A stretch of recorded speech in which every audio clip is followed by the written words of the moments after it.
మీరు చెప్పినట్టు మేము కూడా పవన్ కళ్యాణ్ నేను అనే మాట కోసం మేమందరం కూడా ఎదురు చూసాం, జన సైనికులు అందరూ కూడా ఎదురు చూశారు.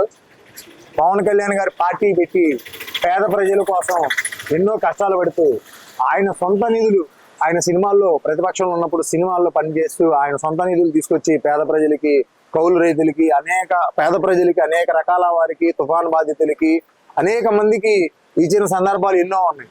అలా సొంత నిధులు ఖర్చు పెట్టిన నాయకుడు ఈ రోజున ఆంధ్రప్రదేశ్ రాష్ట్రంలో ఏ నాయకుడు లేడు, ఏ పార్టీ నాయకుడు లేడు.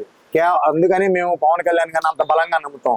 పవన్ కళ్యాణ్ గారు జనసేన పార్టీ పెట్టి పేద ప్రజలకు అండగా ఉండాలని చెప్పి జన సైనికుల్ని, జనసేన పార్టీ నాయకుల్ని కూడా బలంగా పేద ప్రజల దగ్గరికి వెళ్ళి వారికి ఏ సమస్యలు తెలుసుకుని వాళ్ళ సమస్యల్ని పరిష్కరించమని చెప్పి మాకు ఆదేశాలు ఉన్నాయి.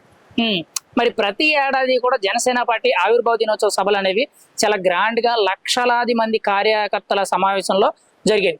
మరి ఈ ఏడాది అలాంటి సమావేశాలు లేవు. కేవలం గ్రామ స్థాయి, మండల స్థాయి, జిల్లా స్థాయి, గిరిజన గ్రామాల్లో చేసుకోండి అని చెప్పి ఆదేశాలు వచ్చాయి. దాని గురించి మీరేమంటారు? కొత్తగా చేస్తున్నారు, చాలా గొప్ప విషయం తీసుకున్నారు పవన్ కళ్యాణ్ గారు. నిజంగా ఆయనకి మనస్ఫూర్తిగా కృతజ్ఞతలు తెలియజేస్తున్నాం.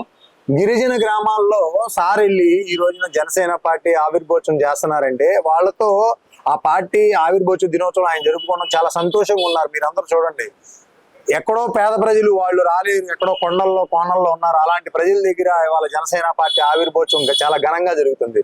దానికి మేమంతా చాలా ఆనందపడుతున్నాం.